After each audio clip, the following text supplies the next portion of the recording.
Thank you, Representative Bayeux. Thank you, members of the committee. My name is Chris Alexander. I'm here simply on behalf of the Louisiana Citizen Advocacy Group. As each of you know, conservatives in the U.S. House of Representatives now have a 2-vote majority, razor-thin Republican majority. This is a supermajority Republican legislature, and it's that for a reason, because 70% of the citizens of Louisiana are conservative. Actually, in the U.S. House of Representatives at this second, there's a 1-vote majority, Republican majority, because Representative Scalise is on medical leave now. So we're 1 vote away in our country right now in the U.S. Congress from having the Biden-Schumer agenda essentially unleashed on the country. Some people may say it's already been, but there is some protection in the U.S. Congress right now because of that razor-thin majority.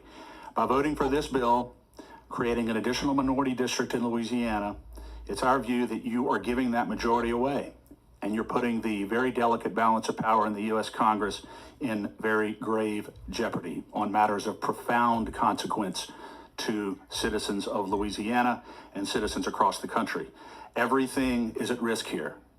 Now, the argument that we've heard from a lot of Republican members here is that if you don't pass a new plan creating an additional minority district in Louisiana, then the federal court judge will make that decision.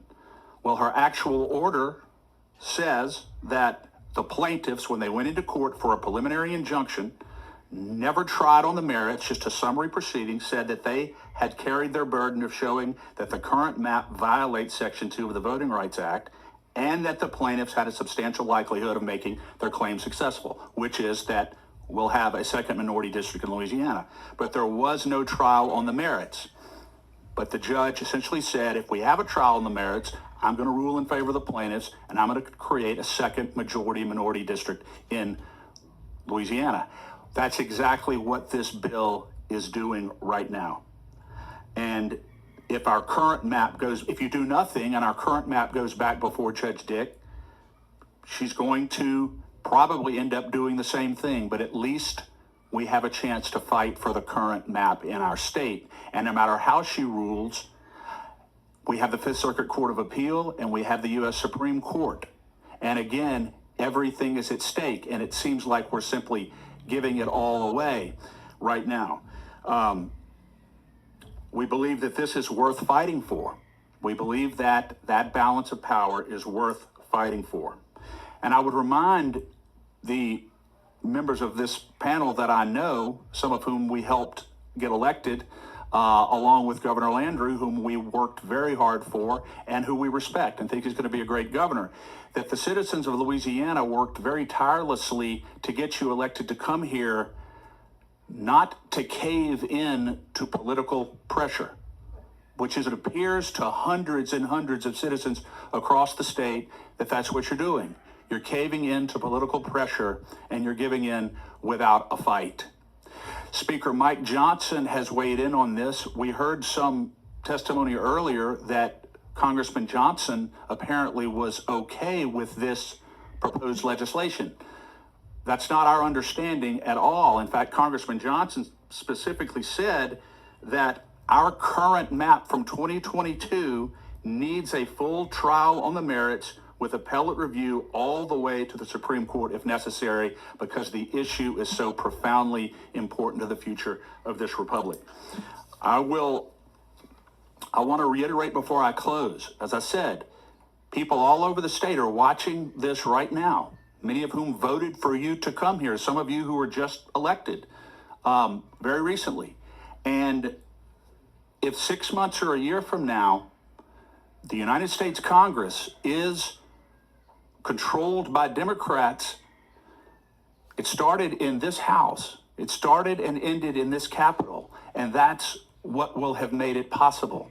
And the citizens of Louisiana, I can tell you, will have a very, very good memory if that occurs. I would respectfully submit that your responsibility is to represent the interests of the substantial majority of Louisiana citizens and not to cave to political pressure. And we're asking you to defeat this legislation. Thank you. Thank you, Mr. Alexander. And look, just and you got a couple of questions, but just from our standpoint, I sat on the committee when we drew the other maps that we all believe were fair, and we believe is representative of the state of Louisiana. The Fifth Circuit sent it back to the federal judge and basically held us hostage that if we don't do it, she's going to do it. And so none of us like the position we're in.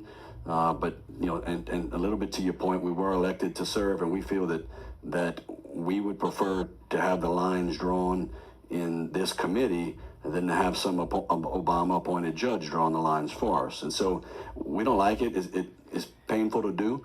And so I feel your sentiment, and I'm not disagreeing with most of what you said. I mean, it's what goes on in a lot of our minds. So I appreciate your comments. Thank you. And you do have a question, Representative Newell. Thank you very much, Mr. Chairman. I'm troubled by your statements because this is not a process by which one party is losing power, caving in to another party. This is a process by which the other 30% of the people in this state are trying to get the representation that their population and numbers deserve in Congress. This isn't a caving in or power grab or giving away of power or losing of power of the Republican Party. It's an opportunity for this body to represent all of the people that they supposed to represent in their district, listening to them and giving them the opportunity to vote for someone of their choice. Whether that person of their choice is a black Republican or white Democrat. It's an opportunity for black people, as some of my colleagues would prefer to be said, but a minority-majority district to have the opportunity to vote for their candidate of choice. And I'm troubled by the way you said your statement. You're very respectful, but I listened to the words. This is not supposed to be a process that is this contentious and this divisive, but it is a very difficult process. And we have been fighting this for 3 years now. And I've been on this committee since the very start. Went to Utah with the rest of the people from across this country that had the same job that we all have here to learn what we're doing. Traveled this state from north to south, east to west to listen to what all of the people in this state wanted. The white citizens in this state, their issue was keeping their communities together. You know what black people wanted? Just an opportunity to have a voice in a room. And that is what we're trying to do. It's not a power grab. It's not to say that Republicans rule, or that if there's another chance where Democrats are ruling, that's a problem. We should not see one party as a problem. We should not see another person that has a different letter behind their name as the enemy. I like him. He's not the enemy because he's a Republican. We just have a different way of looking at things. And that's how we should see it. We both observing the same problem. We just have different ways as how we get to the solution. And we cannot continue to have this rhetoric out in the world like it's a problem to be of another party, or it's a problem for another party to be in leadership.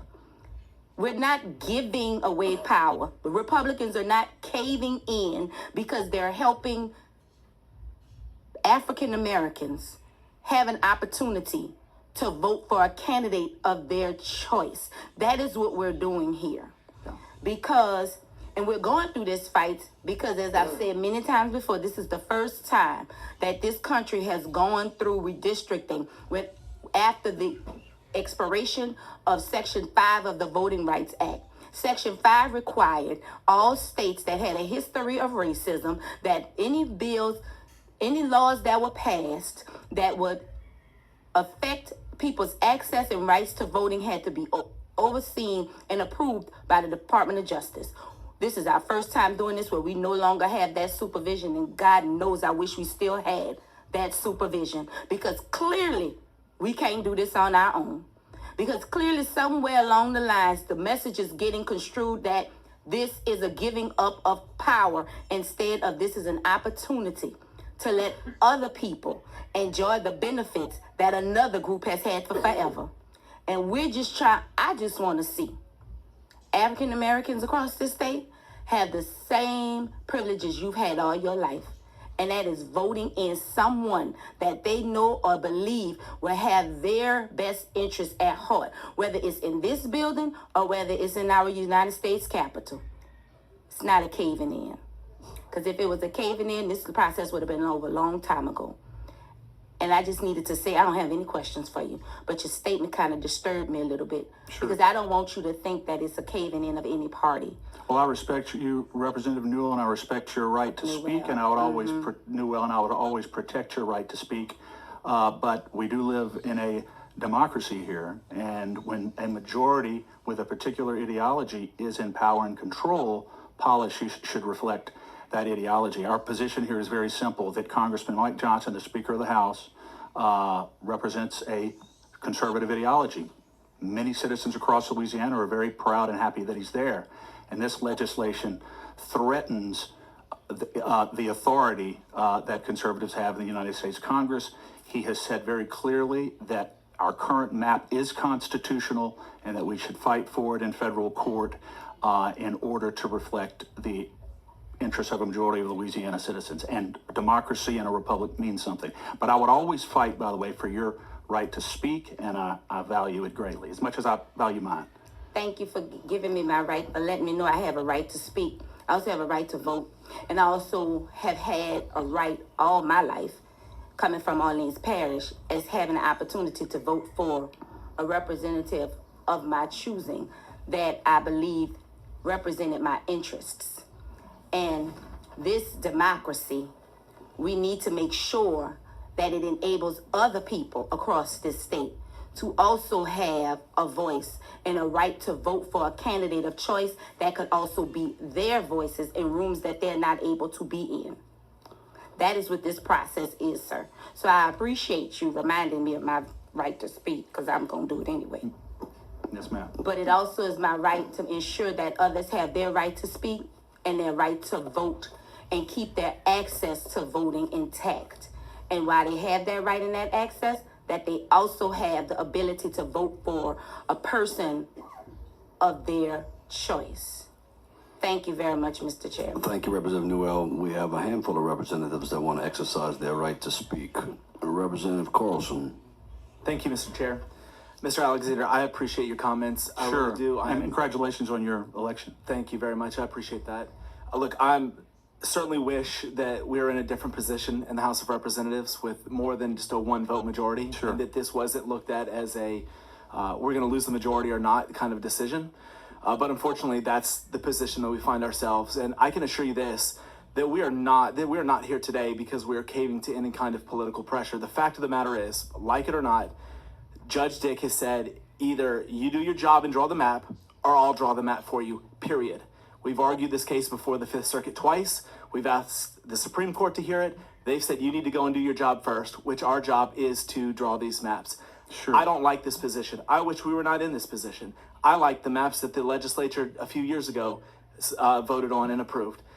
But here we are. And so as I look at it today, I'm a realist, right? I could say I wish things were different, but today what is presented in front of me is either Judge Dick draw the map or we draw the maps. I feel like this legislative body is going to draw a better map than Judge Dick will, period. Yeah. And that's why we're here. That's why we're going to vote on the map that we think is the best. And I would rather put this decision in the hands of elected representatives than in the hands of an unelected judge. And I very much appreciate that, Representative Carlson, and I would simply argue, and consistent with Speaker Johnson's position, that our current map is constitutional, and it's worth fighting for when you consider what is so profoundly I at understand, stake. but there is no position to fight at this time. It is either Judge Dick draw a map or we create a map.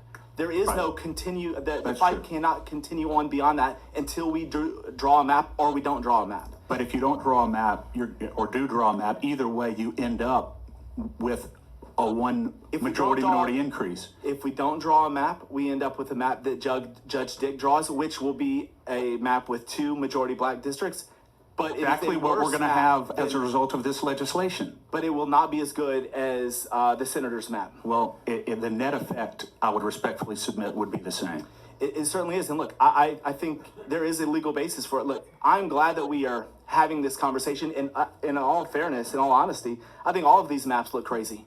Because the truth is that the overarching argument that I've heard from nearly everyone over the last 4 days has been race first. I wish it weren't that. This is the first argument today that said I'm basing a map on political reasons, not on race. And I think it's a shame that we are having a conversation where race seems to be, at least based on the conversations, the driving force, when we do not live in a segregated society, or nearly as segregated as it once was 40, 50 years ago. And so the reason why this is so difficult is because we are moving in the right direction. We don't have concentrated populations of certain minorities or populations of white folks in certain areas. It is spread out throughout the state compared to Alabama. Alabama has 17 counties that are minority majority, and they are all contiguous. Louisiana has 7 parishes that are minority majority, and only 3 are contiguous. That's why this process is so difficult. But here we are without any other options to move forward. And so I hear what you're saying. I respectfully disagree with the characterization that it's bending to political pressure. Yeah. You know me, and you know that I wouldn't do that.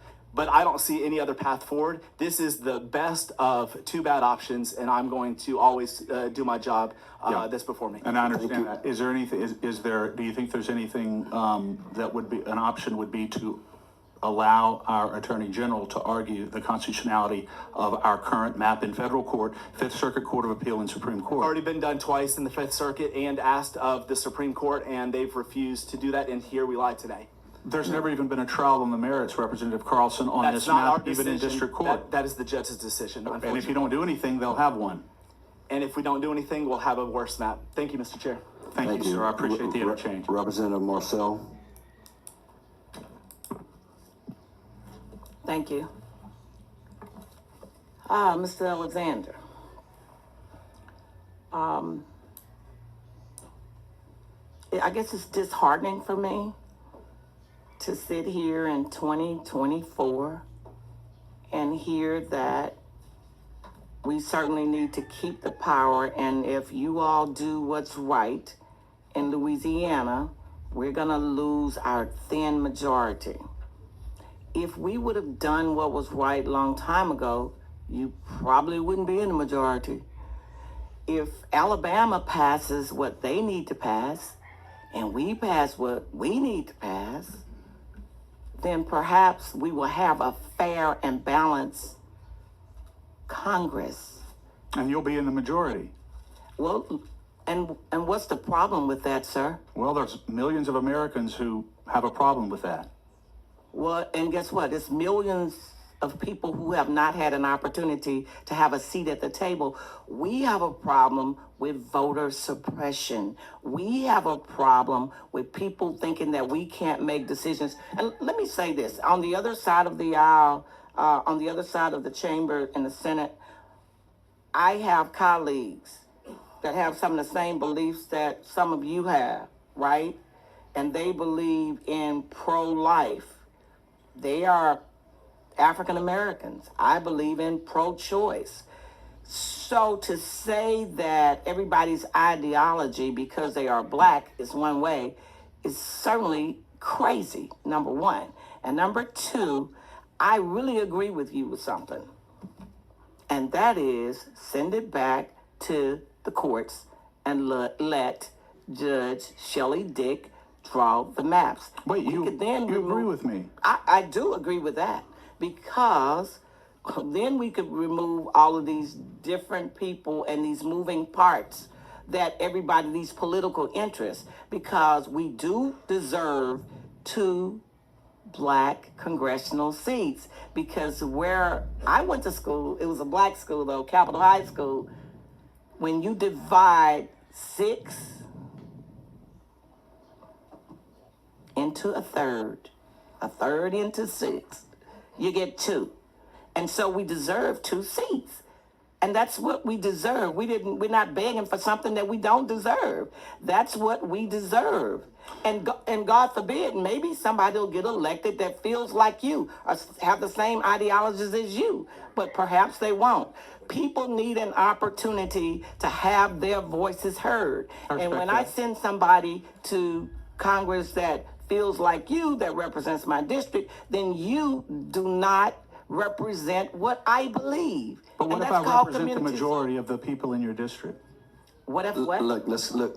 I'm The just, questions come from this way to sorry, you, I'm so sorry. we don't go the other way. Thank you, I appreciate all that. I'm saying we to need to you, keep this Chris, timeline. is Yeah, I think absolutely. it's disingenuous to sit here and say and look at us in 2024 and say, Black people in Louisiana, you might be a third, you could be 40%, but we do not want you at the table making decisions as it relates to what you want or your constituents want. And that's what I'm hearing. And it's really, really sad. Representative Marcel, I hear you. It's about control, it's about power, and it is really fundamentally wrong. And I said this last year, and I was hoping not to get upset, but we meet afterwards, we barbecue, we go across the street, we hang out, we cool, I love you, you love me, we go up to the Bible study and we pray together, but we do not feel like we are equal. And that is wrong.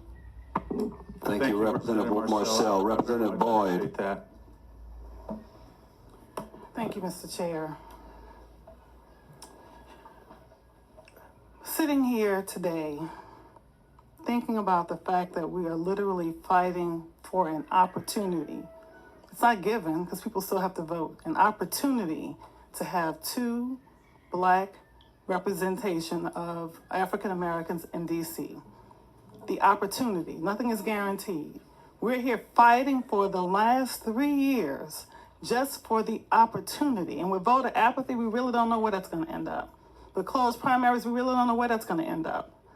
But if we continue along this path, I feel the state as a whole will suffer. The reality of it is that Mike Johnson is the Speaker of the House. They still have 4 Republicans representing Louisiana. We're here trying to stop just one additional African American seat. What does that say for us?